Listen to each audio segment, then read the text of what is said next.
Hi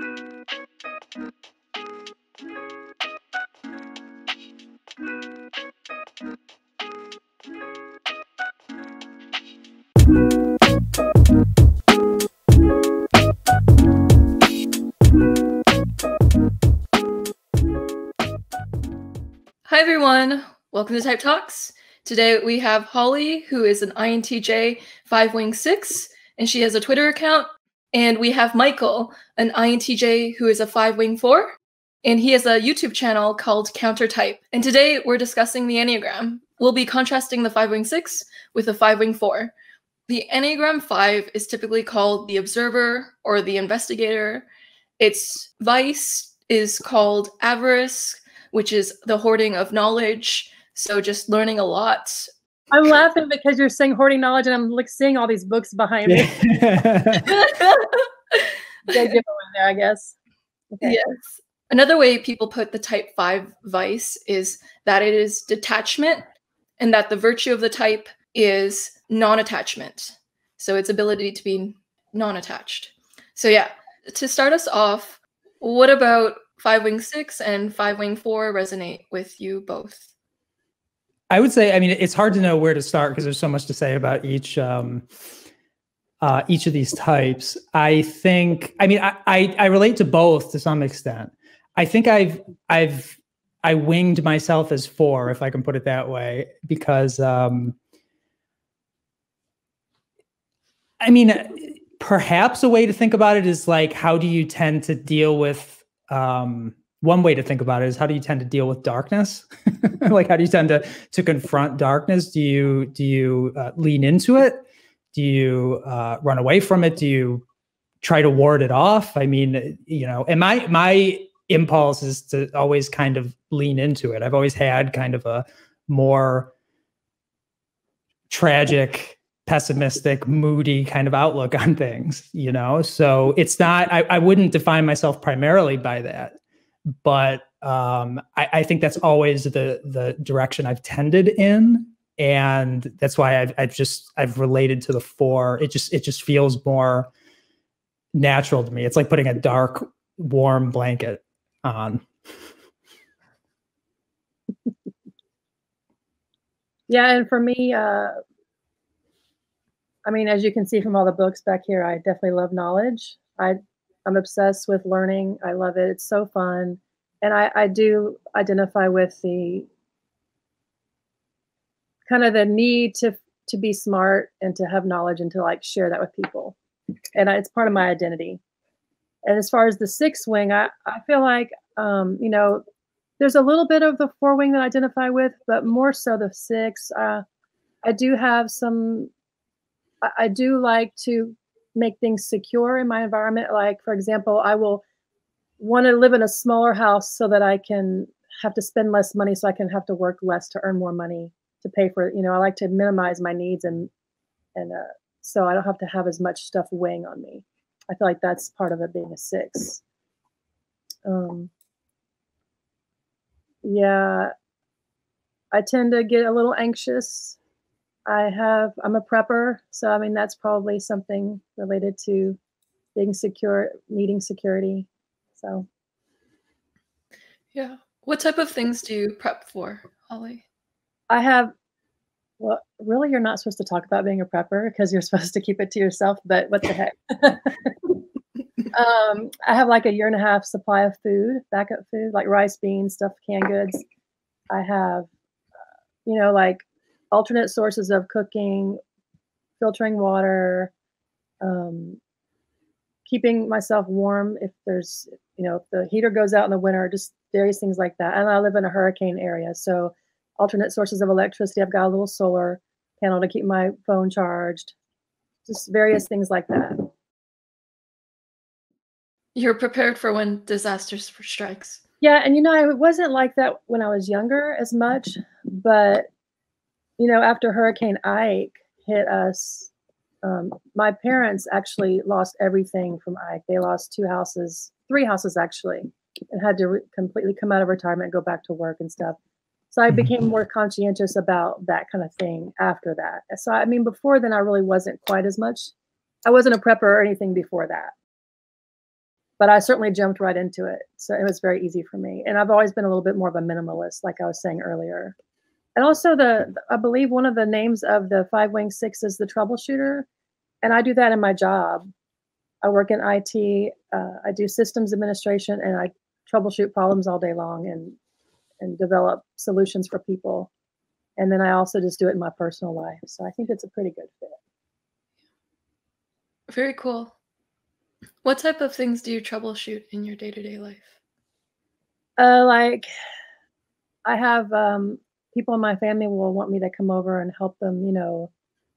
Like, for example, I had a friend last week who was going to interview for a job, and she needed help in understanding how to do this, like a Zoom call. So I went over there and got her set up to do her Zoom call. Mm-hmm. If people are mentioning something that's bothering them, I'll be very eager to give advice, which people don't like.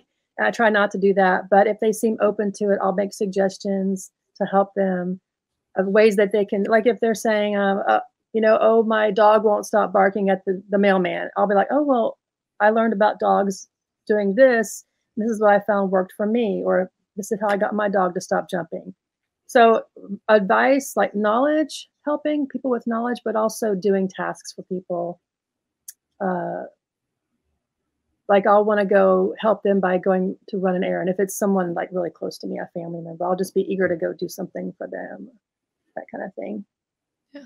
I don't know if that's considered 5w6. There's some TE there as well, like TE helping. Yeah. Yeah, I relate to that. I think part of the 5 in that would be like not. There's a kind of calm when approaching. I mean, depending on what situation you're troubleshooting, people tend to like panic if they where do I start? What do I do? You know, so it's just sort of like help, like grounding and focusing, and then TE just sort of laying out, okay, ABC. Here's how we approach this. I even took a class or like a course in college, emergency preparedness, or not preparedness, emergency. It's like what first responders take. It's like what you do in emergency, like how to, I guess it's a first response kind of thing. And I did really well in that. And I'm just so calm in an emergency. I don't get flustered or stressed out. I just get really calm. Yeah. They say 6s, they're anxious until they go through a emergency or catastrophe, then they're calm. It's like they've been preparing so much that now they're chill when it happens. Yeah, I can see that for sure. I mean, I don't know about you, Holly, but I'm generally more anxious just in a sort of mundane day-to-day kind of situation than I am in an actual crisis. In an actual crisis, I'm pretty calm and pretty focused. I mean, I do have anxiety. So I thought that was kind of funny when I read that, like, okay, but I never had that until I actually like had a injury accident in my 40s where I had to go to the emergency room, and I thought that I swallowed a piece of glass. And I had never had anxiety before that, and I was like mid-40s. So and of course I had PTSD, and every night after that I started getting anxiety, and I'd never had it before. So ever since then I can get more nervous and get anxiety if I'm stressed or something. But so I don't know if that was from the PTSD or if it was just from me being a type 5w6, made me more vulnerable to having the anxiety. I mean, I had terrible anxiety growing up, like all through growing up. Then I had like 2 absolute meltdowns, and now I feel great. It's actually. Oh, that's good. That's all you need is a nervous breakdown or 2 to sort of put things in perspective for yourself. Well, just, I always try to tell people this because it really worked for me. And I know this is kind of getting a little bit off topic, but if anyone does have anxiety, I found magnesium works really well. Apparently we're all deficient in magnesium, and because our diets are poor, and it's an essential mineral that calms your brain.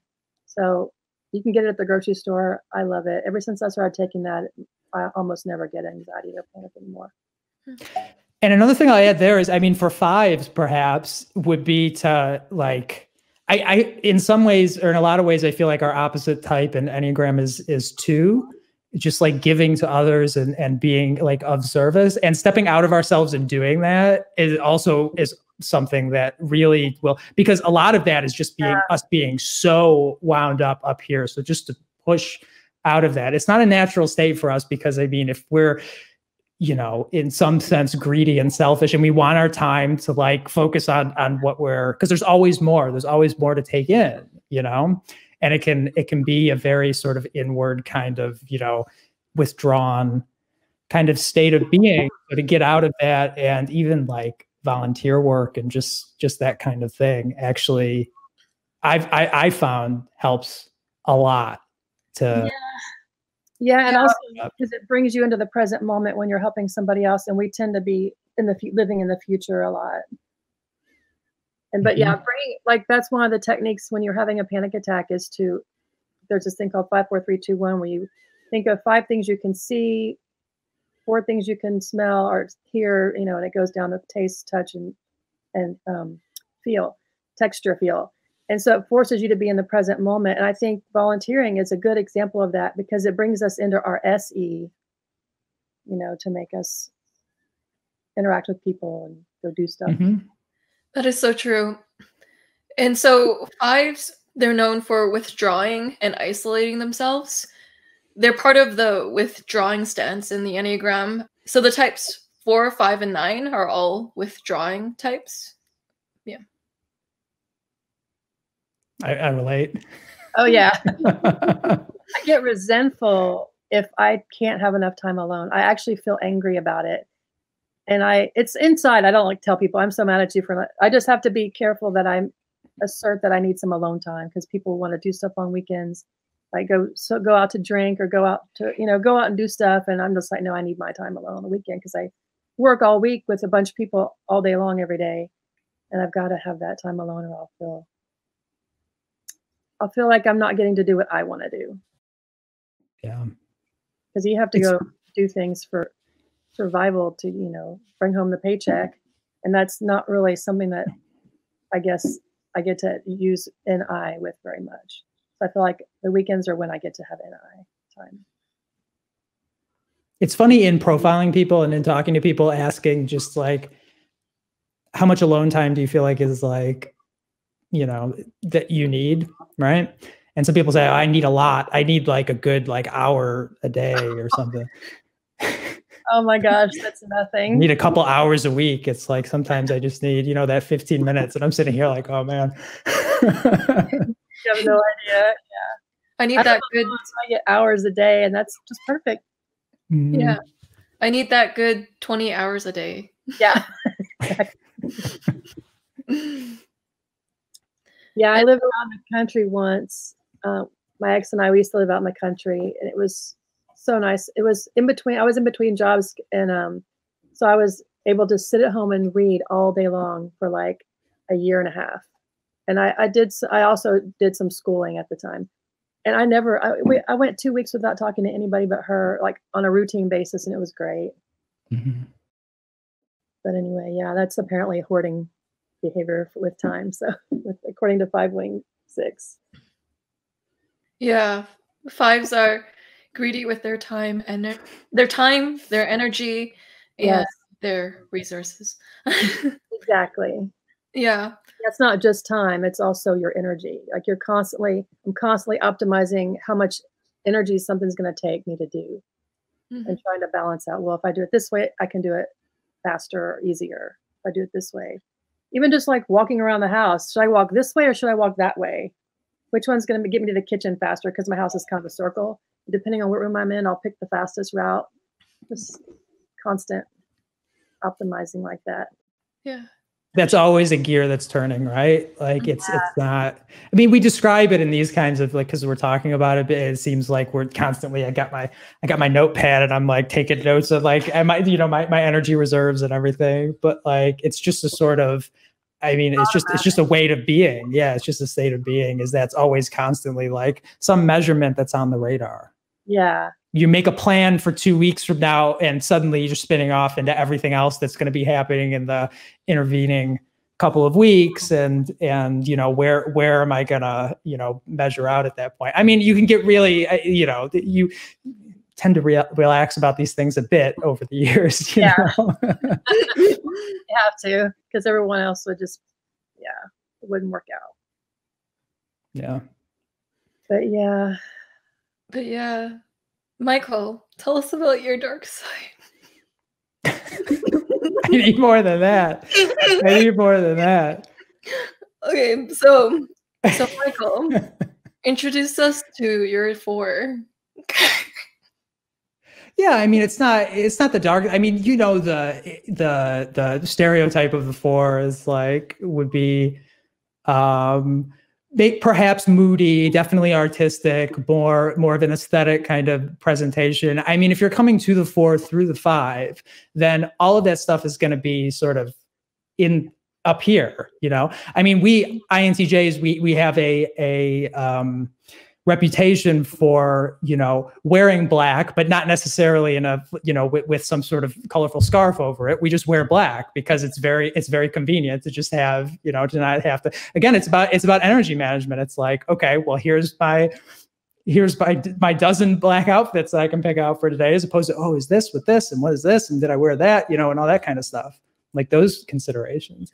But all of that kind of stuff that's sort of, I feel like, is the sort of outward presentation of someone who is a 4, I feel like is more like embedded just in FI for me. You know what I mean? So all of that sort of aesthetic sense, that kind of individualism, and that kind of just that kind of style is just very inward for me. So I don't think I present it in any sort of extroverted way, but it's just a place that I want to be, to sort of not make sense of things, but make meaning out of things.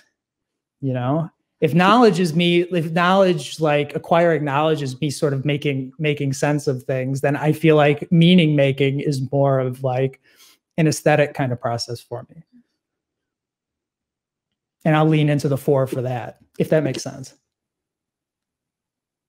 Yeah, so Michael, you mentioned about how when the 5 is winged with the 4, it has a more heady feeling. And so the type 5 is one of the head types, along with the 7 and the 6. And so Holly, your thoughts on Michael's words? well, actually, I had a thought, and I'm trying to remember now. It was something you were saying about, I can't remember. I have to try to make a note if it comes back, because I do want to come back and ask you this question. It was about, this is the curse of the NI Dom between the 3 of us. It's like I had it, there was something there. And now it's just gone. I really wanted to ask you this question too. Oh, okay. You're 5 wing 4. I'm 5 wing 6. So I'm wondering if you relate more to your FI versus, and I relate more to a TE. I wonder if there's something in that combination that manifests as a 5 wing 4. If you're more of a NIFI, you know, like if you're a jumper, as OP would put it. That's how I've been typed in that system. Okay. Yeah. So you're a jumper? I was typed by Melissa in that system as NIFI, you know, sleep first. So that makes sense to me. Just a thought. Mm-hmm. I think so. I mean, I do feel like I have strong identification with FI, but probably TE is more so. Maybe that's why I'm on the 5 wing 6. Mm-hmm. It's kind of a little bit more of a practical 5 versus the 5-4 is a little bit more of an emotional 5. Yeah, I mean, there's so much in the 4 about like authenticity and emotion, you know. So I mean, it's a natural fit for FI, and it's why so many FI DOMs and I think FI auxiliary would identify with that type. Yeah, for sure. That definitely makes sense. Okay. And so I'm wondering, what are both of your earliest experiences with your wing? So like, Michael, when did you tap into your emotionality? And Holly, when did you start really accessing like your prepper side? I mean, it definitely going back to like me as as a teenager was a very sort of stereotypical kind of brooding, kind of moody kid, you know, in black, like feeling feeling dark, the dark emotions, you know what I mean? And like a lot of INTJs do, but not, I mean, it was a very private thing too. But I was probably more, cause like you're just awkward as a teenager. So I was more like outwardly expressive of this stuff. And you're also like, I mean, hormones and everything, like everything's just going all over the place. So like there was a lot of that kind of thing going around, but I was a morbid kid. I was a really morbid kid. And still am in some way, but like in more of a, you know, I have more fun with it now, but like definitely I was always drawn toward sort of darker, you know, kinds of investigations. I don't know. Fascinating. And you, Holly? When did you, oh wait, you told us about when you became a prepper. It was the hurricane, right? I'm trying to think when I just started noticing other characteristics of a 5w6, or just 6. I mean, I've always been, I was never, like I said, I wasn't anxious until my 40s. I didn't ever experience anxiety. But as far as being a little cautious, I've probably always been that way.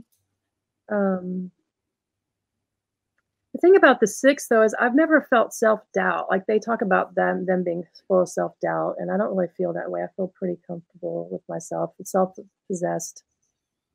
I was never rebellious or defiant, so I'm, you know, I don't really feel like that's part of me, unless you count just being. I mean, I came out as gay at 16 in 1984, which is a little bit rebellious against society, but my parents, you know, I wasn't rebelling against my family. So I don't know if that's considered rebellious. That's related to 6. Yeah, I think probably the main, when it really started kicking in for me was when I was older and I had some struggles like with the anxiety, and I started becoming, and also had some financial, I went through a separation. It was like a 2 women's relationship. We weren't technically married, but we went through like what's called dissolution, like a divorce. And after that, I was more worried about money, my financial security. And that's when I started working all the time and doing some prepping. So yeah, basically when stress really hit me hard when I was in my 40s, that's when I started becoming more, it's like relating to that insecure need feeling. Yeah. So they say that there's 2 types of stress. There's eustress and then there's de-stress. The 6 hits when the distress kicks in. Like eustress is healthy stress. Yeah, right. Yeah, and it makes you feel like energized and driven and like to perform at your best. But de-stress is when stress, you have too much of it, and then it kicks into overdrive, and then you get into 6 territory, like the vice of the 6. Yeah. I love that stress. That's the good American stress. It's spelled EU, right? EU, yeah. Good stress. I can do without it. I can do without it. It's fine. That's like when you're stressed, when you're like working and you're getting excited and you're getting in the flow. You can, that's not always stress, but you know what I'm saying? There's certain ways when you're doing something really fun, it's exciting. It's still a stressor on your body because your nervous system is excited. So you've got adrenaline pumping, so that's considered a stressor, but it's a positive stressor. Yeah, I feel like stress interrupts flow. I feel like I'd actually oppose those 2, I think. I've never thought about it, but there's a good stress. I mean, you need to get like, there's some sort of chemical that needs to get pumping when you gotta, you know, get something done, right? Yeah. But that is different than flow state. You're right. That's flow state is just effortless. I feel like your brain waves are probably really, you know, very large when you're doing that, which is the opposite of stress. Yeah. So what are some things that get you in your flow state in terms of the 4 and the 6? Well, for me, I get into the flow state when I'm designing, working on a website, for example. I just get into this zone where I just can spend hours. I mean, a whole entire day can go by really easily. And I may get up from my chair just twice, to run to the restroom or something. But I just get so into this state of, it's a TENI state, constantly back and forth, where I'm looking at this design and I'm figuring out what code I can use to make it do this. And then it's like a TE where it's extrovert, even though there's nobody, I'm not talking to anybody, but I'm interacting with the code and with what I'm seeing on the screen. And I refresh the screen. I see what the design looks like. I see what I want to do next. I go in there, I change it, I refresh it, I look. It's just this back and forth. And it's really, it's like a feedback loop of things that I'm doing to the code and then seeing how they render on the screen. It's just really, I love it. It just kind of feeds on itself and goes for hours. And then by the end, I've got a website, so it's fun. That's how my flow state feels. And it's just time is very, like I lose track of time. It's like there's no time at all. Yeah, similar for me. Yeah, working on anything creative. I mean, I'm working on a video for the channel that I've been working on for like 6 weeks now. I've been working on it very 4-ishly, I think. Like today I had a full day off, so I just spent the whole day and working in Photoshop for something on this thing, working on music for this thing. And yeah, the whole day gets sucked away, like Holly said. It's like you turn around and time has been like completely, which is not my typical experience. My typical experience is being extremely conscious of the passage of time, every increment of time that goes by and tracking it and keeping on top of it. But the best kind of work is that kind of, you turn around and it's like, wait a minute, it's dark outside, Yeah. Yeah. This is a little off topic, but just dovetailing off of what you just said about the time. If you'll notice, when time is dragging by and you're noticing every little minute or every, increment of time, usually it's when you're doing something you don't enjoy, in my experience. And when you look back on those times, like let's say you do that for a few months and then a year later you look back on that and the time actually seems like it just flew by, like your life just went away. Mm-hmm. But in the reverse, if you are doing something you really love and you get in this flow state and time just flies by, but then you look back on it and your life feels so rich and it feels like it was a really long period of your time. Like it feels like you really lived. It doesn't feel like you lost a year of your life. It feels like you really lived to the fullest. So it's kind of an ironic dichotomy. Like you feel like you lost time, but you really gained it. I don't know. It's hard to explain it. Have you ever noticed that before? Mm-hmm. Yeah, I love that. That's kind of how I know if I need to do something different. If time's dragging by, I'll change jobs or, something like that. Yeah. Another way it can go also is like, well, this is a little off topic, but on the same topic. So another way time goes is that like when you're on autopilot all the time, like years can go past by really quickly too. I read this thing before and it talked about how when you're a kid, time passes by really slowly. And you soak in every moment with a beginner's mind. But when you become an adult, some things become so autopilot that time goes by quickly, not because you're enjoying it, but because you're on autopilot and you forget everything that's on autopilot because it's not new information. And so your brain forgets it. Yeah. And the Enneagram talks about this concept a little bit. They talk about how most of us have we're not in touch with our true self. So we kind of get on autopilot. They don't use the word autopilot, but it's the same thing you just said. You just kind of repeat your same story over and over again. And old people, okay, I'm old. I don't mean that in a derogatory way, but as you get older, you just kind of repeat the same things all the time. You're always saying the same stories. You're having the same conversations with people, and you kind of just are on autopilot. And the people who have gotten more in touch with their true self, they have more fresh experiences to talk about, and they become more interesting people, and they just have more of a light about them because of that. Yeah, and I think there's something about like some of on a practical level, looking at this stuff, especially when it comes to the Enneagram, I think, because with Jungian functions, you can get very sort of systematic and very clinical about it, you know, and very cerebral about it. There's something about the Enneagram that it sort of makes you look at things that you come across and say, and see yourself in it and recognize yourself and say, oh yeah, that's something that I've been making excuses about for decades now. And then you can't do that anymore. Yeah, it's like calling out your areas you could spiritually improve. It's a spiritual development tool. Yeah, I mean, you call yourself out on your own stuff because you're like, okay, well, I can't ignore that anymore. You know? You can't unsee it. You can, but it takes a lot of work to It's kind of like waking up to yourself. Exactly. Yeah. INTJs are so similar. I'm having a hard time telling apart this thing. Are we that similar? Yeah. Do you think so, Michael? Do you think? I mean, do I come across as more of a 5-wing 4 or 5-wing 6? I mean, can you tell that? Are we that similar?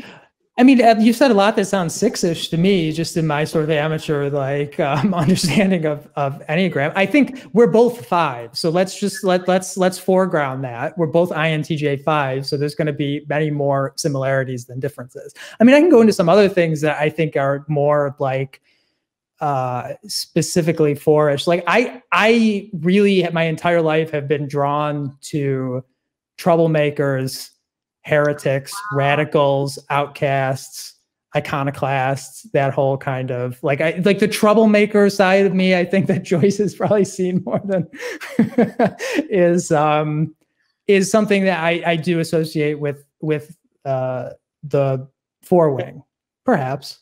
Yeah, I'm definitely not like that. I mean, I do root for the underdog and things like that, but as far as like wanting to hang out with the bad kids or whatever, I was always the goody two shoes. So I don't know if maybe that's a difference. Like I was always in the front of the class, raising my hand, teacher's pet. I didn't try to, I just enjoyed learning. It wasn't like trying to be the teacher's pet. I just worked out that way. But yeah, I never really hung out with the smoking kids or the bad kids. Again, this is why I was a little bit scared because I didn't want to get, if they're drinking and driving, I didn't want to get in a car wreck and die, or if they were being wild, I didn't want to get arrested, or just always thinking of protection. So yeah, that is 6. Yeah, that's so there's something. Yeah. For sure. And again, I mean, you get older and you learn lessons, right? I'm saying, but I'm still generally like not even if occasionally in my personal life, but just in general, like the people that I feel some sort of kinship with are just, the outcasts, the outgroup, not necessarily the underdog, because I feel like the underdog is easy to root for. I want to root for the the real like troublemaker sometimes, That sounds like an INFP to me. I've been mistyped, yeah. but I think one thing we were talking about, I think before the recording started, was like the vast majority of my friends, like close friends throughout my life, have been FI doms. Mm-hmm. So a lot of that, there's a natural kind of kinship there, I think. Yeah, just self-exploration and yeah. Mm-hmm. Yeah, and you mentioned liking morbid or dark things, and it reminded me of like your music taste and your movie taste. It's just like you like very eccentric stuff, Michael. Like one time you showed me Poppy, and you were like, "She's the best." Oh, I think of her as mainstream. Who's Poppy? She's sort of this is going back a little while, but although she's still around, she's a sort of a quirky kind of YouTube character. Okay. We did like these very sort of self-consciously kind of weird YouTube videos, and then moved into a kind of pop metal music that is fun. I think is fun. I mean, yeah, she's pretty popular. I mean, she's I'll check it out. Yeah, there's weirder stuff that I'm into. I guess music-wise, I am drawn to that, though. Actually, like, I like Bjork, and I mean, she's kind of weird, you know? Maybe, I don't know if you think that, but I've always liked, but then again, I was always a little bit embarrassed that I liked music like that because I thought it was just too weird, but I loved it, so I didn't care. But I wouldn't like go around, you know, talking about it or anything. I would just listen to it. I like noise music, like Meersbau, which is just endless, just like no melody or anything, just absolute screaming kind of loud. But the thing, I mean, I don't think people understand that kind of music because really the whole purpose of that is not to sit and enjoy it. It's to sit and endure it for an hour and then to take the headphones off and suddenly you're been transported into it like a different realm of consciousness, but you have to endure that hour of just absolute pain too. So I like, yeah, there's a part of me that definitely embraces that kind of thing. You know? Yeah. Yeah. I find there's I find there's this branch of FI users who tend to show me like metal, rock, screamo, dark music. And I'm like, there's something very FI about this music genre because it's not mainstream. Like it's this very, yeah. So I'm like, yeah. Yeah, I was raised around musicians. I grew up in Houston in the 70s, and there was just huge. That was like the live band era of Houston, and we had really good bands. And I like my best friend's mom was a singer in a band, and my mom dated a drummer in the band, and I just hung out with these musicians all the time from like 8 years old until high school. And so I kind of think that maybe that informed, well, I'm sure it informed my musical taste. But I never liked the metal, that kind of stuff. But so maybe that's a bad example for me because I was very highly, you know, influenced by a specific unique situation. And I don't know, maybe other 5w6s would be like more like you. I don't know about that, but.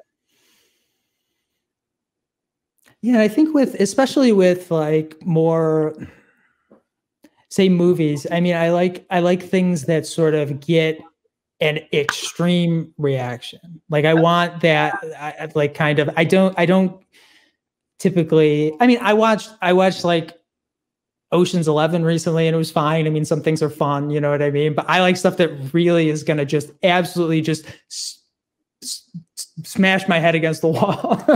You know? Like Pulp Fiction or like Cannibal or what kind of? Wait, what was the other one? Cannibal, that series that they had to cut off because people were complaining how gory it was. Yeah, worse. It was really good, but it was gore. What'd you say? Worse. Not just gore, but just like anything that's sort of an endurance test is like, I think there's something about the 4 too. And I'd be very 4-ish in this conversation just because that's what it's sort of revolving around. But like there's something about it that sort of enjoys suffering in a certain way, you know, like enjoys like the contours of that experience. And there's something about FI that just also is like, it can be definitely drawn toward. I mean, I feel bad for my poor FE friends sometimes, you know, who have to endure something that's just unpleasant. Yeah. I'm definitely drawn when it comes to movies and things like that to a darker side. But for me, it's more because I'm fascinated by trying to understand it. Just like, you know, reading true crime or SVU, things like that. You just really want to understand human nature. That's more of a psychology interest probably. But also it is just fascinating. You know, it's the studying psychopaths and all that kind of stuff. It's just interesting. But yeah, it's definitely different than what you're saying. You're liking the experience of sort of a negative. I don't want to say negative, but I don't know how else to describe it. You're okay with that feeling, that kind of a unhappy feeling, and I want to kind of avoid that a little bit. Yeah, it's like a warm blanket sometimes. I don't know, because there's something about it that it feels like I mean, it's a safe way to confront something too. So there's something a little 6-ish about that as well. I mean, with that, especially if I mean, I've never been able to shake a sort of pessimistic, like fundamentally kind of pessimistic outlook on things, which I don't think is unhealthy in itself. I mean, I think it's a sort of, it's a way to look at the situation that we've all been thrown into. You know what I mean? Right yeah. And then something, yeah. And you're sort of, you know, so I mean, I think the 6th element of that would be like, then you're prepared for it in a way, you know? I see it coming and I'm not going to let it not going to let it harm me. I'm going to be prepared. And then people were like my friend, the INFP friend, she's like, you're just living in fear. And that's why you're preparing all this stuff. I'm like, no, this makes it where I don't have to be afraid. So now I feel really good. And like, we have a storm coming and I'm fine. Like, I'm not worried at all. And you guys are running around trying to take care of everything in the last minute and I'm good. But anyway, yeah. But you know, the 6th thing, I do feel like, I lost it again. God, you said something good. Confronting, preparation. It was like confronting. I hate that. It happens to me all the time. It's the NI. Yeah. Anyway, yeah, all 3 of the two of us empathize with that. That's good. It was like, no, we already talked about movies and stuff, but it was another difference between the 6 and the 4. About like wanting to be happy. Oh, you were saying you're kind of a pessimist, and I'm definitely an optimist. Definitely. Oh, interesting. Like ridiculously optimistic. Now maybe that's overcompensating because I inside don't feel so optimistic, but I feel like I'm naturally pretty happy person. Yeah, I wouldn't necessarily conflate it with unhappiness because I'm a joyful pessimist. Let me clear that up. Yeah, you're right. As I said that, I was like, wait, that's not really what I mean. But it's, I mean, there is something, yeah, there's a more, the right side. There's something 7-ish in that too. Yeah. Which is sort of, that's where our arrow goes, right? It goes up to 7. Joyce, is that how it works? What's the arrow? I think It goes from 5 to 7. No, it goes back. It definitely goes back to 8. I know what that's like. What does the arrow part mean? It's if you're evolving, you're going towards 8, I think. Let me check. No, evolving is going up towards 7, and then like regressing is going back towards 8. Because 8 is the very sort of intense kind of. Okay.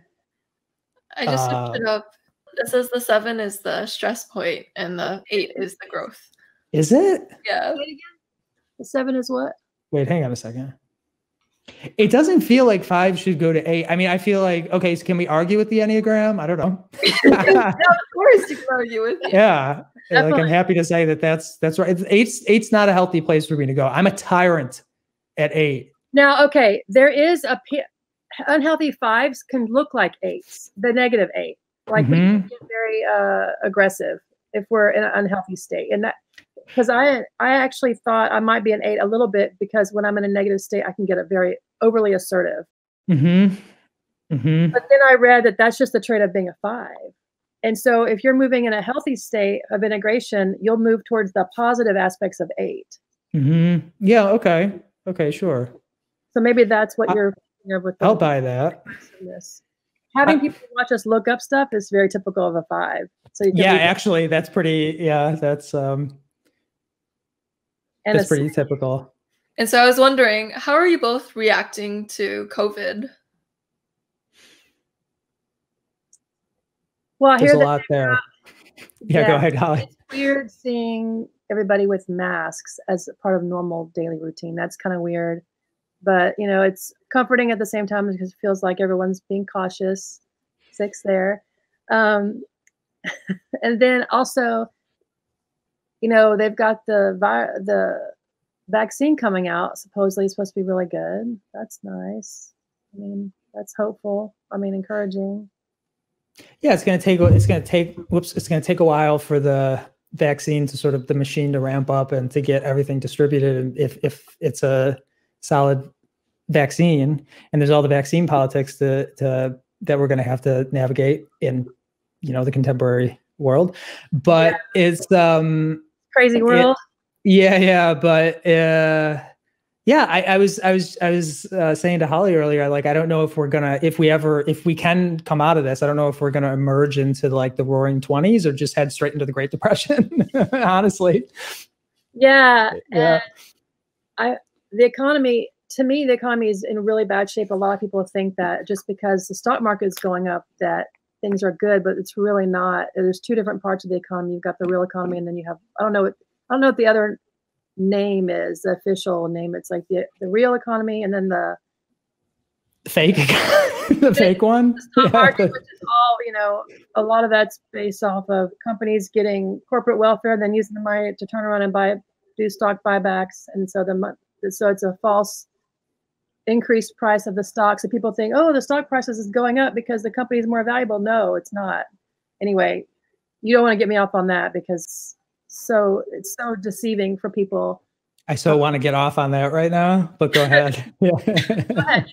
Actually, it's interesting to talk about, but it's very upsetting to me because so many people just think that things are great right now. Their 401k is going up, but I feel like we're just headed towards a crash. That's why another reason I prep. If you buy a stock of gold, GLD or silver, platinum, the government, you know, that's not going to mean anything for you. Stop laughing at me. I know, I'm not laughing. I'm just like, Holly's like, buy gold. And I'm like, make trashy or aggressive art. So you want to buy silver? Silver is what you use to barter with if we have a crash and we end up back in the Stone Age. And, you know, like, let's say our food source goes to pot because, you know, we had the hoarding a few months ago because people were worried that we weren't going to have food, you know, because, well, there's so many reasons. But I don't know if you guys keep up with the farmers, but I would watch the farmers, and they were having problems having enough food supply. We have locusts, the worst we've had in forever, many, many years. Locusts. This is perfect. I mean, there's so many reasons. And then I just won't get into everything, but basically we do have some legitimate concerns with our food supply, and you just want to have some backup. And I mean, even the government has a website that tells you how to prepare and have a backup plan. I mean, at minimum, you want a couple of weeks of food supply and things like that. But as far as the economy goes and the crashing of the economy, you know, silver is nice to have because you can barter with it because it comes in these little bitty squares. You can just break them off and use it to buy bread or whatever. But then gold is nice to have because if the economy crashes, see, the thing is, people are thinking that the dollar is going to lose completely its full value. We're going to basically get off of fiat currency and go onto digital currency fully, and you won't be able to use fiat currency anymore. So your money will be you can only use money that's in your bank account or on a card, like a credit card, which means the government can then go in and get your taxes and just directly pull it out without your permission. So you don't have control of your money supply anymore as an individual. So that's why people like to have gold, because if that happens, then you still have this source of wealth outside the system. And let's say you're losing, let's say, you know, the value of the dollar has gone down so far, then you lose your home or your car or whatever. If you can hold on to your home and you have enough gold, you could pay your taxes every year with the gold. And there was a law passed recently in Texas that you can now pay your taxes with gold. So to me, there's some preparation by the government going on there with that law.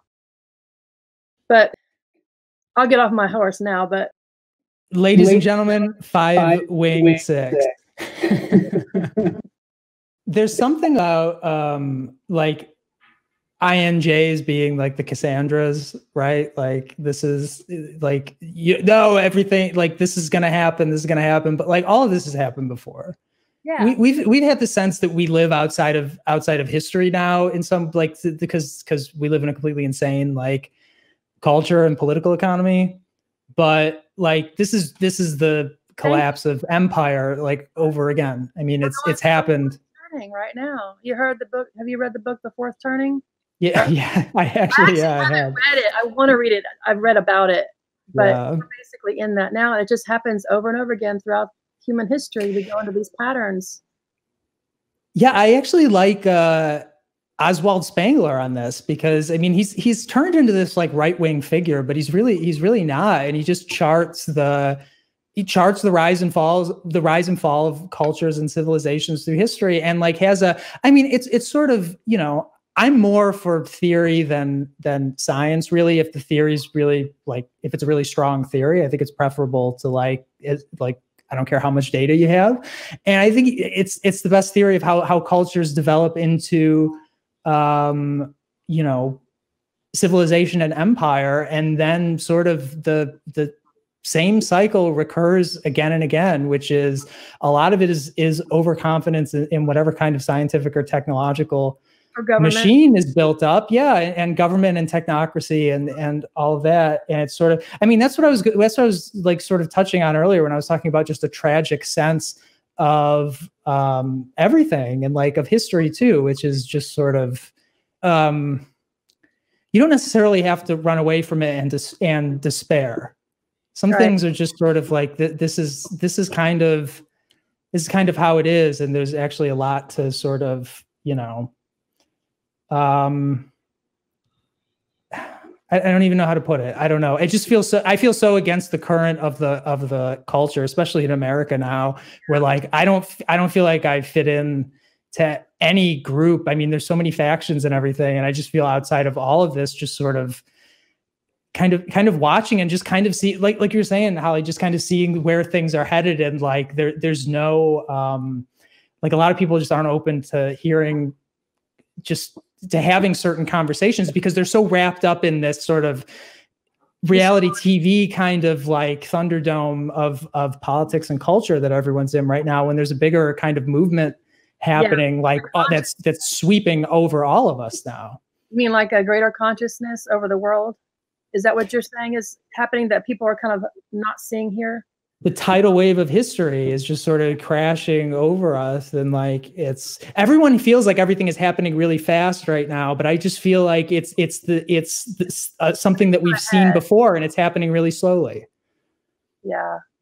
It's just coming to a head right now. Yeah. But it's just that the everything is so interconnected now and global, and everything is it's such a huge like behemoth that we're all living in now, that it's not just one isolated, you know, even if it's like you go back to, you know, Rome, you know what I mean, or whatever it is. Yeah. There's quite a lot to say. All of the economies are all interconnected now. We're following in Japan's footsteps from 20 years ago because of our baby boomers all reaching retirement age, and they're not going to be spending money in the economy. They're going to be taking money out of the economy, and that's what happened in Japan a couple of decades ago. And now it's just interesting to see how and then like in Germany, you know how you're having manufacturing issues and just all these different economies. Everything's coming to a head. It's all coming together and converging in a bad way. But at the same time, you have people becoming conscious of what they want. I don't know if you guys have studied the law of attraction, the Esther and Jerry Hicks books, but they talk about knowing what you don't want means you know what you do want. So when you see something wrong, you can say, well, it's an opportunity to define what you prefer. And I think that's what's happening on a global scale right now. We're all saying we don't want, well, I don't want to get into politics, but too much here, but basically I'm fine with it. Okay. I don't know if Joyce's FE wants to get too political, but I'll keep it tame. But basically, you look at your values. So like, for example, I'm down here in Texas, we have, you know, immigration issues, and people have to make kind of like pick a side. Do you want people to be treated with respect and dignity, or do you care more about them taking your job or whatever? You have to define your values. At some point, you have to just pick something. And that's kind of like where we are now. I feel like we're all choosing, what do we want for our society? And again, with the economy, it's the same thing. Do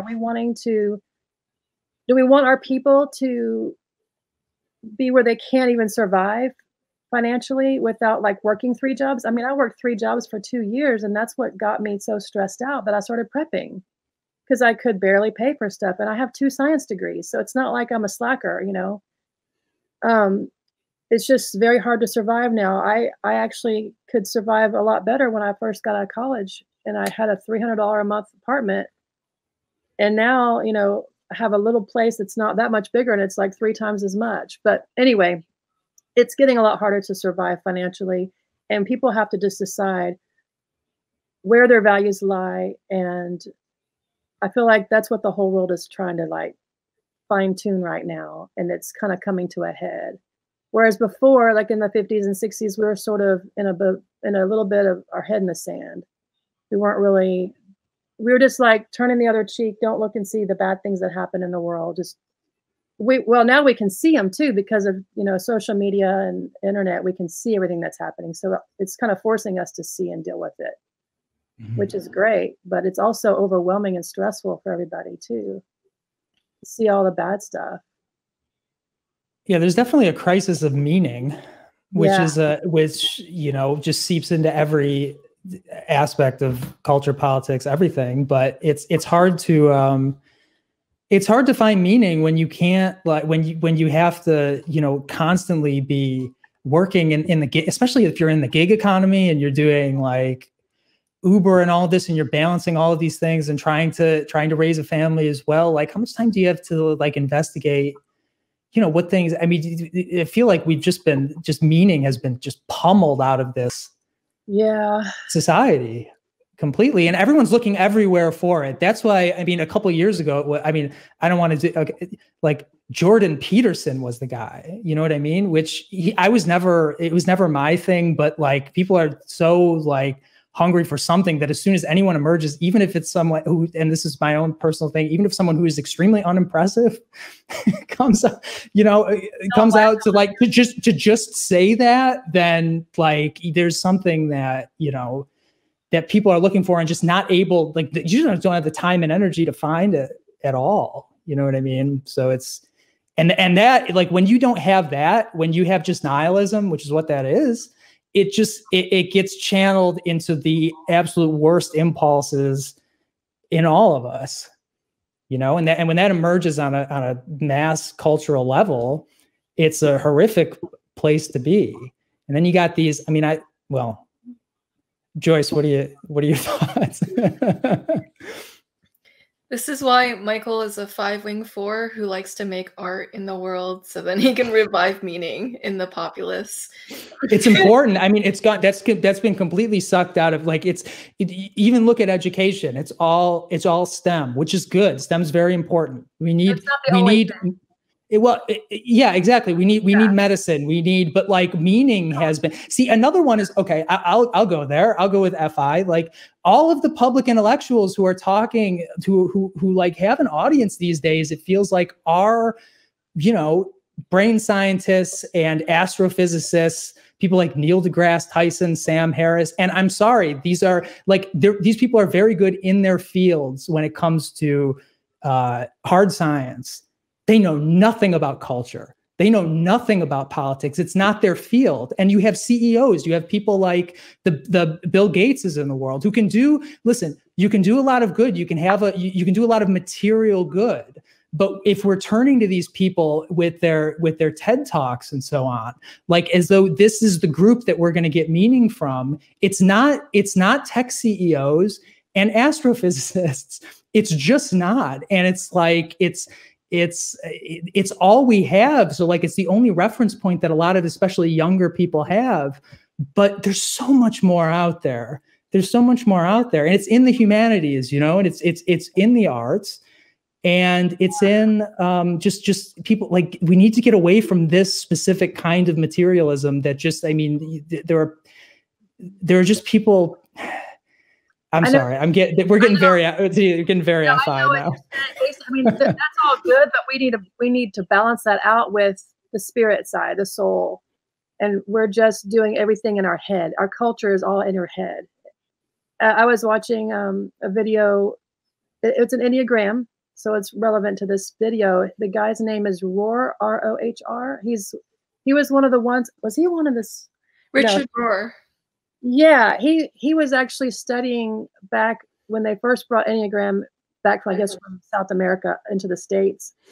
I think he was studying with the Jesuit priests, and he has a very early spiritual religious interpretation of it, and now it's kind of gotten lost, and it's become more cerebral, and they've lost the whole point of it, which is the spiritual side, which is exactly what you're talking about.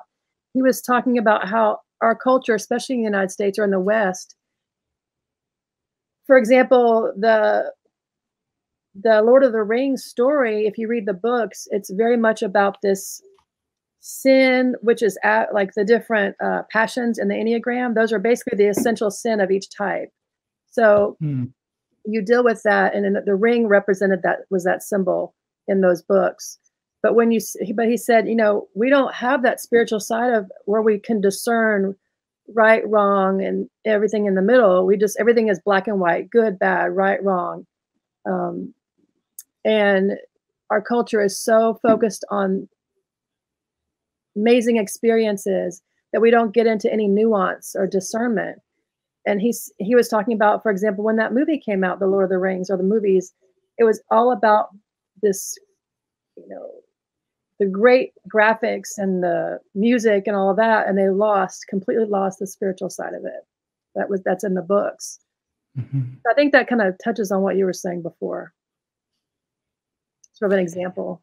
Yeah, it's hard to recover it. I mean, when you're in, you know, it's a question of paradigms and like what's the sort of meta structure that you can't get out of. Like every culture has a different kind of common sense, and we have just a sense of how things work, and it's extremely materialistic in the society that we're in, which has brought us a lot of good. I mean, life expectancy. These are all good things, but it's not all there is. You're never going to be happy with just this physical, judgmental way of looking at everything. Everything is right, wrong, good, bad, and you never look at the spiritual side of it.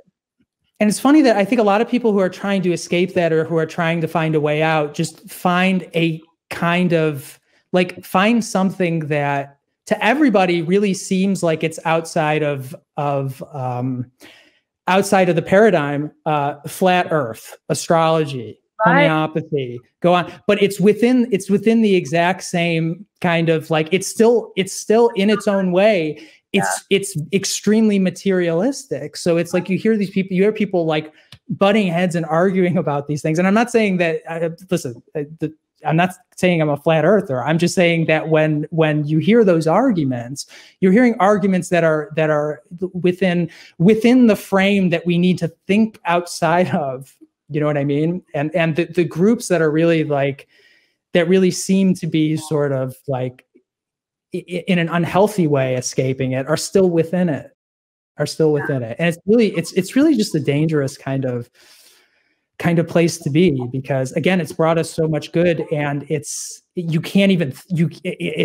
almost impossible to even think beyond it, because it's so, I feel like it's so oppressive. People are still looking outside themselves for meaning. So they're still looking to the church or to the government or to the corporation or to the marketing trying to sell us stuff. There's always someone selling us something. And it's not, you're looking outside yourself. You're not looking at, really all you need to do is just be quiet, be present. You know, Eckhart Tolle's book, The Power of Now. Did y'all read that? It's really good. It was pretty transformational for me to read that. I read it like 3 times. I mean, it kind of goes along with meditation. You can just find peace and joy by completely forgetting everything external, and don't use these other structures to tell you how to live your life, like the church. That's not where you're going to find what's right for you. And don't look at the government to tell you how to live your life. You just have to turn inward and just sit there and just be present. And it will come to you naturally. Yeah. But we also yearn for like the social element too. So there is that sense of shared meaning too. We're all atomized. See, because it goes the opposite way too. If we're all these atomized individuals like out there looking for meaning on our own, then we're still all just bouncing around, and there's nothing holding anything together.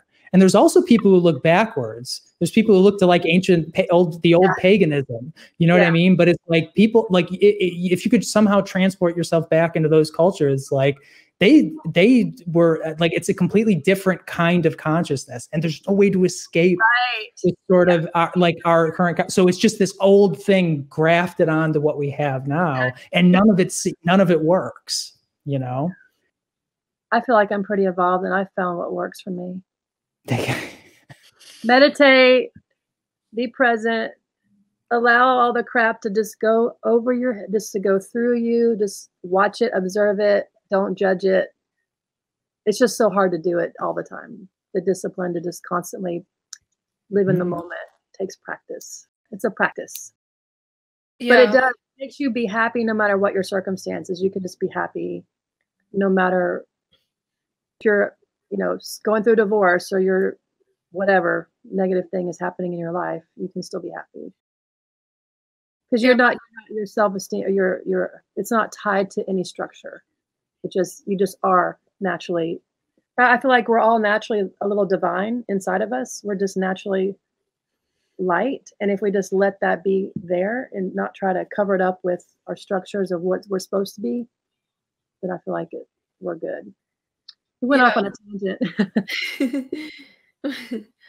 Yeah, it's great. Michael's favorite thing is meditation too. Richard Rohr has this concept called Contemplative Prayer. It's like a meditation, basically. And it's basically centering yourself on the things that matter. 98% of your thoughts are repetitive thoughts and they're useless. But being meditative, it gets rid of the 98% of useless thoughts and repetitive thoughts that people have, the trivial, petty ones. Yeah, I'm very conscious of seeing people with those repetitive thoughts. You can just start seeing it everywhere, you know, and you become conscious that you do it, and then you watch people doing it. Yeah, and you learn that you are not those thoughts. You are the being observing those thoughts. Yes, and that's where the freedom comes from. Yeah. Or even something weirder than that. Yeah, I mean, to be like you come to. I mean, it is. I mean, it's a good start in terms of just getting like the noise out, because there's so much noise. Clearing that up is clearing that up, and also like economic, like material conditions are important, you know, like those are like, we got to start from a base somewhere, and you know, getting your own situation in order and just having the ability to do that, you know. Just like the hierarchy of needs, you got to have food, you got to have security, you got to have a place to go to get out of the cold, you know. You have to have your basic needs met before you can ever self-actualize or come close to that. Yeah. And this, folks, is how intuitives have chats with each other on a daily basis. Although with FI, it'll be way more heated. So it's this, but like heated. We agree on quite a bit, so this is fine, you know. It's when there's you know. Yeah. I'm sure someone out there disagrees with something I've said, you know, or something that Holly said. Yeah. Don't be too mean in the comments. Actually, do whatever you want. It doesn't matter. Yeah, do it. Yeah. It doesn't matter. It was a lot of truth. Yeah. Thank you for all of that. And so my next question for you all is, what are some unconscious childhood messages you got? Unconscious? It would be hard to say. I mean, you're unconscious, right? Well, I can just tell you what I'm reading here in this book on Enneagram. It says for type 5, the unconscious message from childhood is that it's not okay to be comfortable in the world. So do you remember feeling that way? I'm trying to think if I did. Not okay? Like as a value, like it's not okay. Judgment. So all of them are, it's not okay to something. Like 1 is not okay to make mistakes. 2 is not okay to have your own needs. For us, it's not okay to be comfortable. What is it for 4 and 6? 4 is it's not okay to be too functional or too happy. Too happy does seem to fit with you. And 6 is it's not okay to trust yourself. So I guess that's why I trust prepping and all that stuff. Yeah, comfort in the world. I mean, how much energy do we like put into, you know, achieving that though? You know what I mean? Like we do want our affairs in order so that we can be comfortable. Yeah, so that we can have the freedom to, because we like to explore all sorts of different things, and that's a luxury. Yes. You know? So we have everything in order. 100%. Yeah, is definitely a drive. It's like, in order to be comfortable, I've got to get everything settled the way I need it to be, and then I can just be free from my mind to go where it wants to go at that point. I mean, there's always this. Yeah, go ahead. I was just say, learn what I want, you know, practice new skills, do all that stuff. Go ahead. Yeah, that's all. I just feel like there's that sort of the idealist 5 kind of desire to just be like a mind floating in space. You know what I mean? But like there's always this body dragging you back, and this stuff around you that you're responsible for that needs to be, you know, but like a balance there. I mean, the unhealthy 5 is just gonna, you know, I mean, there's so many ways that I could just imagine it manifesting, but like that balance, and also being able to step. I mean, if you're looking at Enneagram, being able to step all over that diagram, you know what I mean? Depending on what the circumstances are and what's appropriate, is something that to always keep an eye on, for sure. But there is that, I mean, like it's our type, so that is always like tugging. You can never get rid of your type, Enneagram type. You can just, again, what Roar says is you can just step back and observe it and not let it control you. But you'll never lose. You'll still have it, but you can basically use it to channel positively and not let it be in charge. And always have a critical eye on it. Yeah. Am I overdoing this? What am I neglecting? This dovetails so closely with OP and the tidal wave concept. So for us INTJs, it would be the SE tidal waves.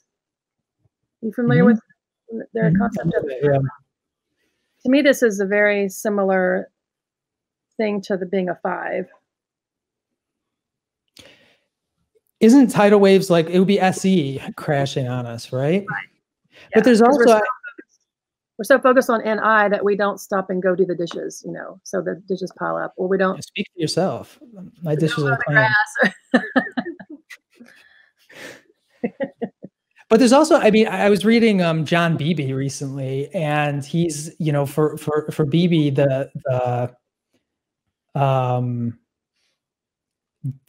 that last preferred function is sort of the gateway into the shadow self, you know, and that's sort of how he interpreted Jung's explorations of spirituality in the what, teens and 20s, when he was working on the Black Books and the Red Book, you know, was that kind of journey. Shadow self. What do you? Because there's different meanings for shadow.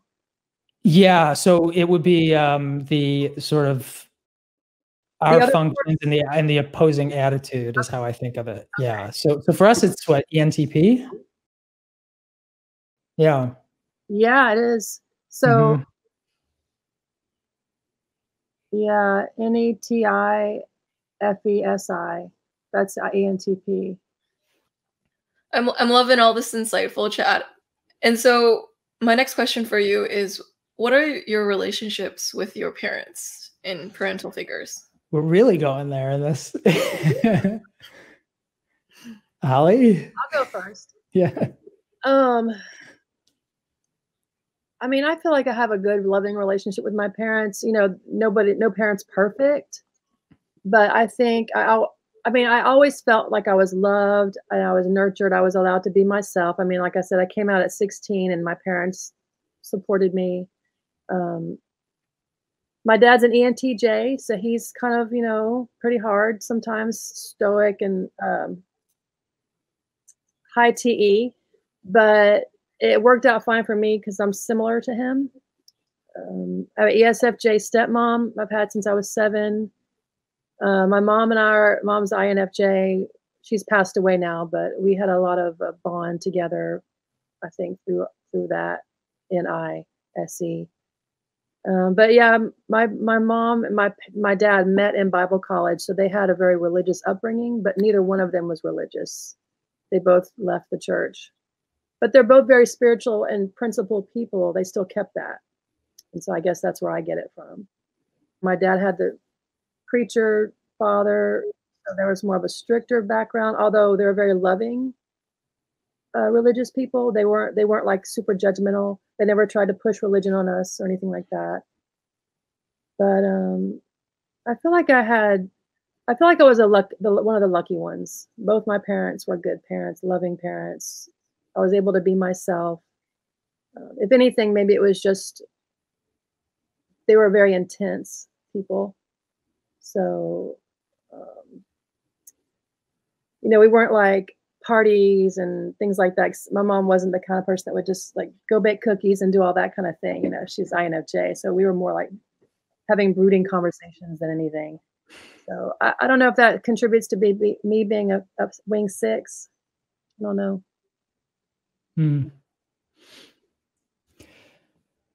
Now, Yeah. I would say we didn't have a lot of money growing up. Now, my dad is an ENTJ, so he did very well, but my parents were divorced when I was 5. And my mom and I, you know, I have a brother and he lived with us and then he moved to live with my dad. But when it was, my mom struggled being a single parent, but she did well. Like she took care of everything. We never had any problems financially, but we were always like in an apartment versus like a big house or something, you know. But I never felt like I wanted for anything I needed. Like she balanced her paying the checkbook every month. She's, you know, INFJ, she had high TI. So she was very good with that sort of thing. So maybe I got a little bit of 6 from her. She also had some anxiety. So I'm trying to like on the fly, like Enneagram type my parents. I've MBTI typed them, but I'm not sure. Definitely a 3. Yeah. Very, I mean, he definitely cares what people think. He's trying to be very successful and high achievement and all that. What's like the stereotypical like pious, nurturing ISFJ? Because that's my mother.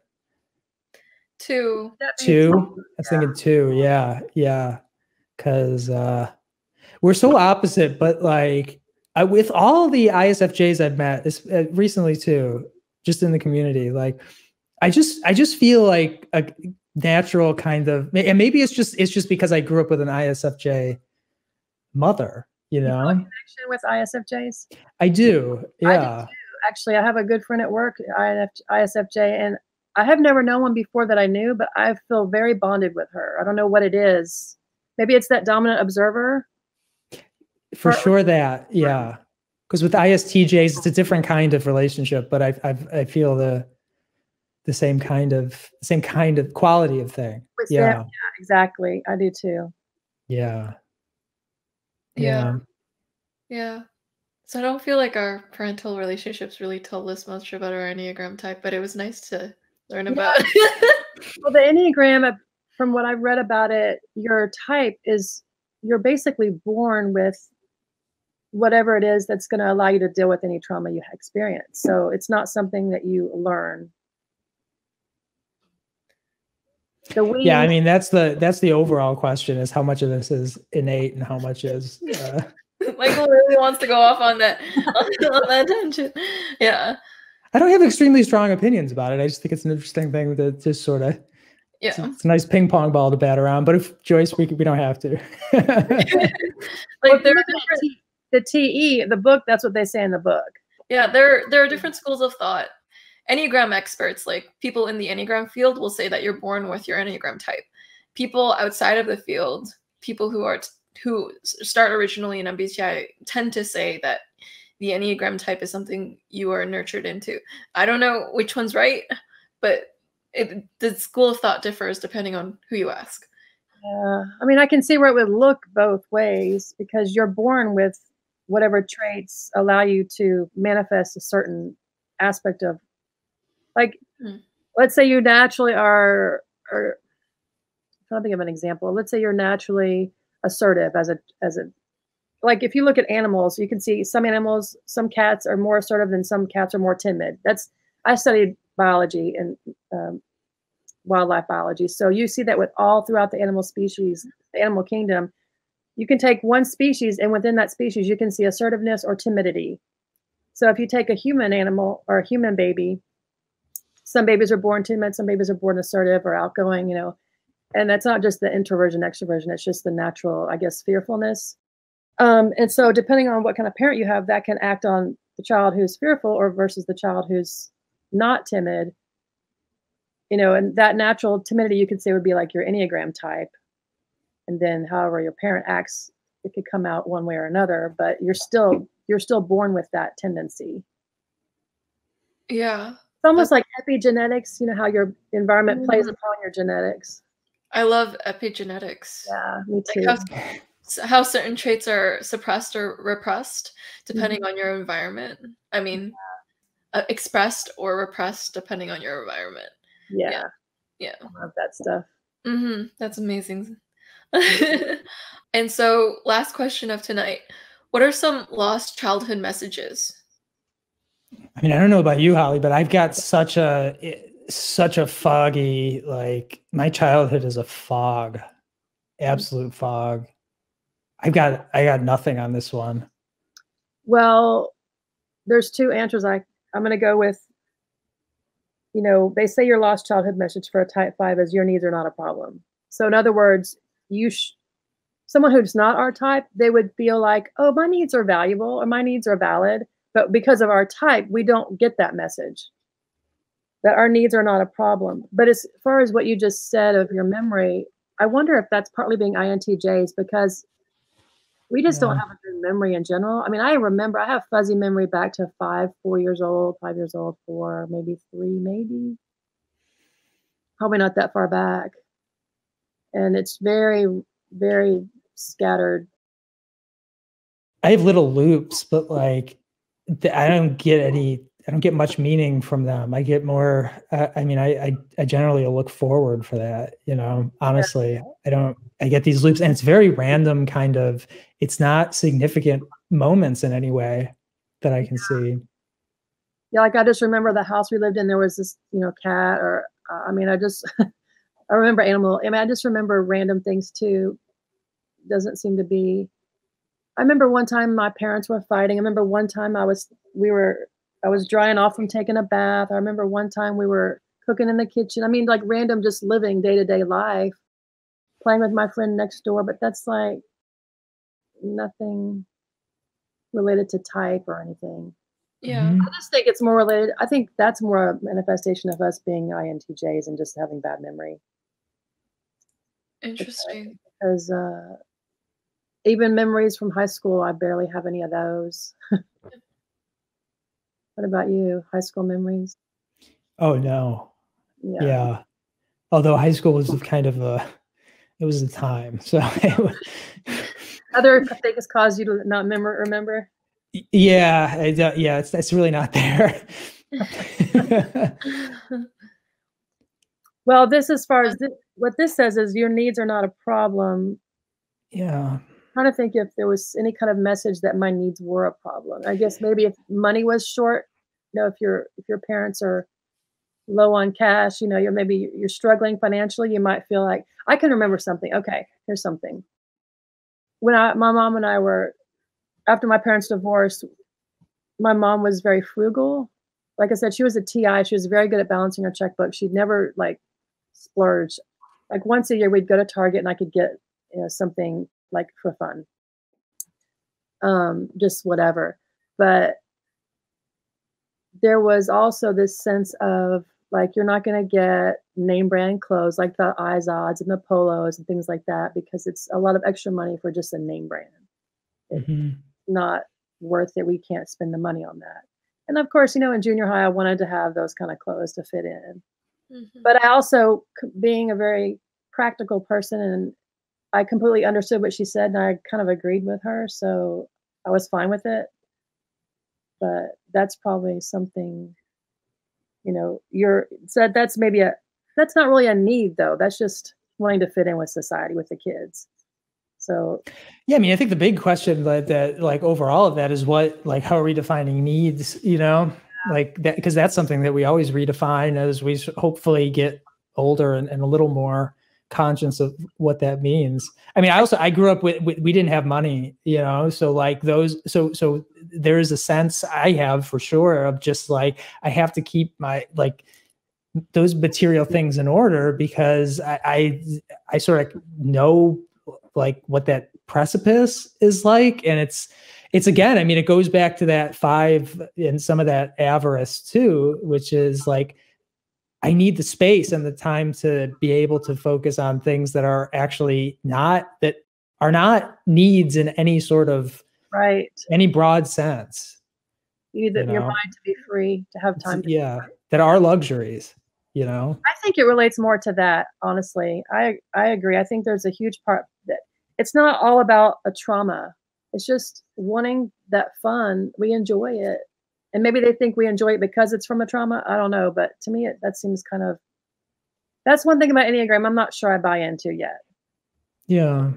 I mean, I can definitely relate it back to trauma. Although, I mean, but not in the sense of like turning it into a productive, like kind of way of being, but just that sense of needing to withdraw, that impulse to withdraw, you know, comes for me out of some places of like, you know, having safety or of like, you know, feeling that there's, and that goes to the 6 too, which is like, maybe there's something out there that's gonna, you know, take all of that away from me, you know, and a fear that like, if I overstep the line, then I'll be gone forever, you know? Mm-hmm. But that's something that we all have to face anyway, because that just extends into like, you know, we're going to die, you know? Yeah. I mean, yeah, exactly. Relate to that.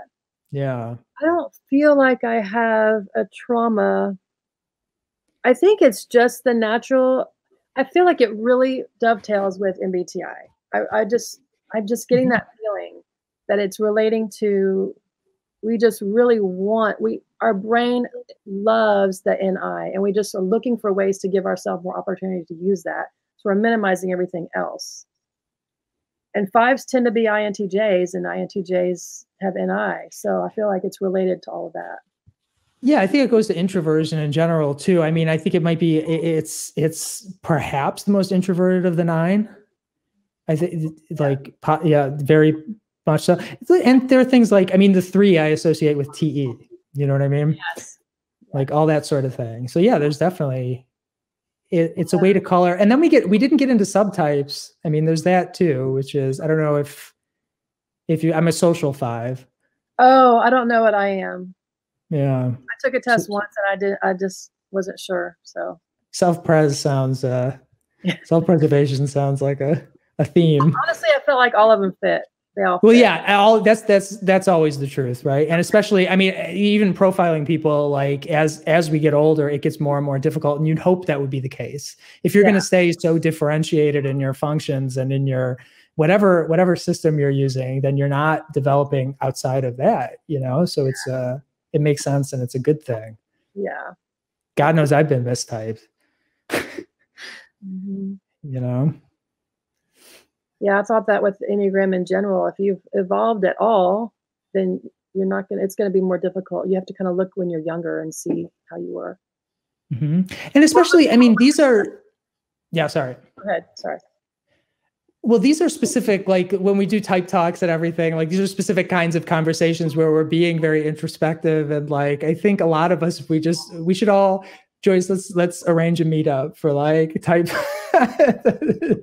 talks meetup, because I'm pretty like, I feel like just out in the world, I try to be like, honestly, more like 7-ish these days. I try to be more like just fun-loving, letting go these days.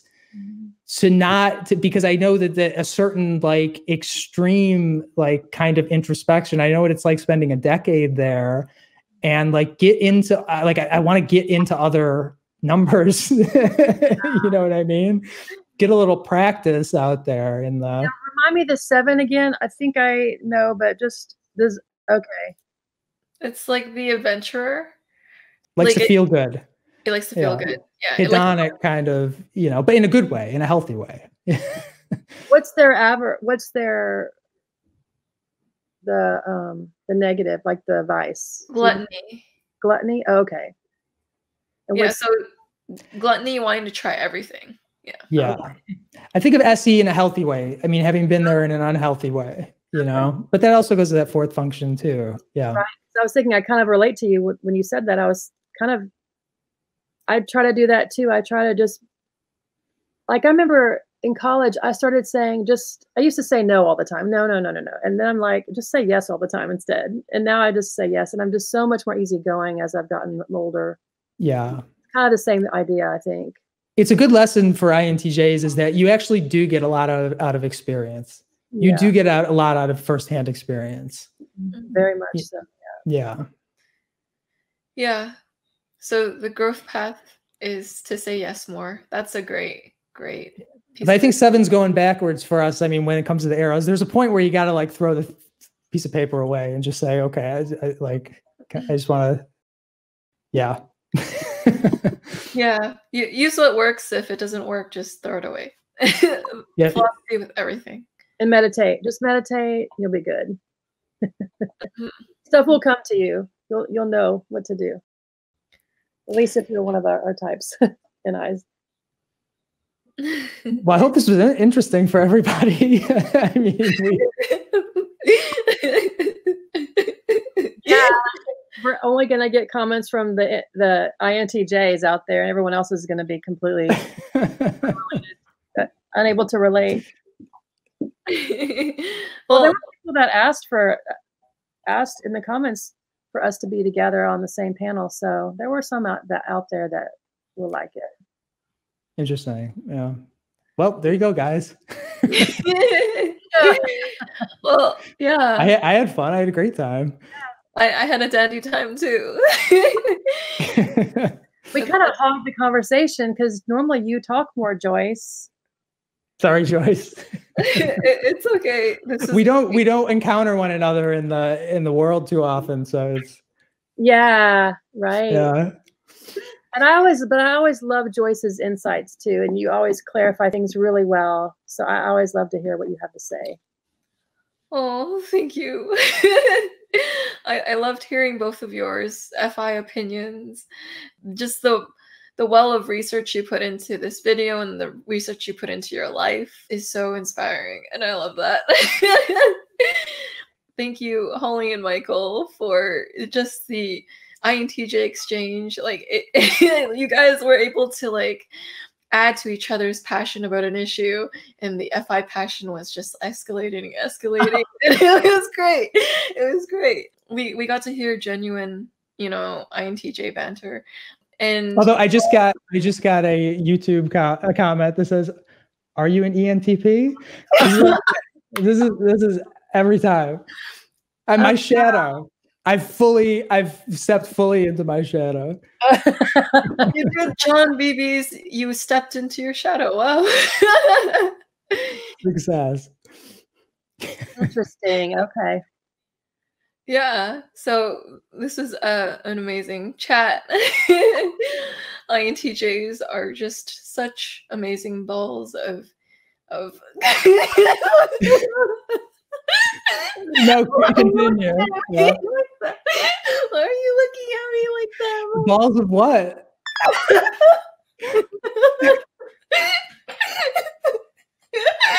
Balls of joy.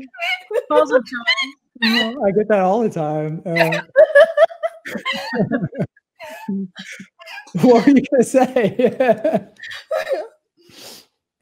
Balls of knowledge. Knowledge. Okay. Yeah. Knowledge balls. Yeah. Or it could be I don't know. I can't think of a way to say it. Everyone come to the INTJ New Year's knowledge ball. The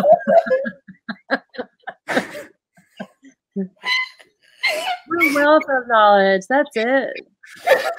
What do you This is where the outro, it always falls apart in the outro, doesn't it? It's because Michael keeps looking at me with this face and I can't stop laughing. When I used to watch videos of y'all in the past, I would always notice him giving you faces at the outros. Yeah. I always handled it really well, but I was like, oh my gosh, look how he's looking at her. It's the FE. It's like this FE bomb. I know. It's a giant ball of FE that comes in at the end. I love it. I appreciate it for sure, but it makes me so uncomfortable. I know. Same here. But it's good to do it. We just have to deal with ourselves. We just have to deal. I know. Oh, it's so funny. Oh, I'm laughing so hard. Oh. Okay.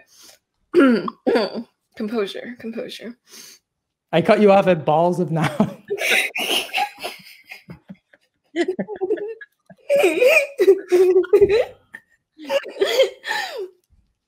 Michael. Okay, so Thank you, INTJ.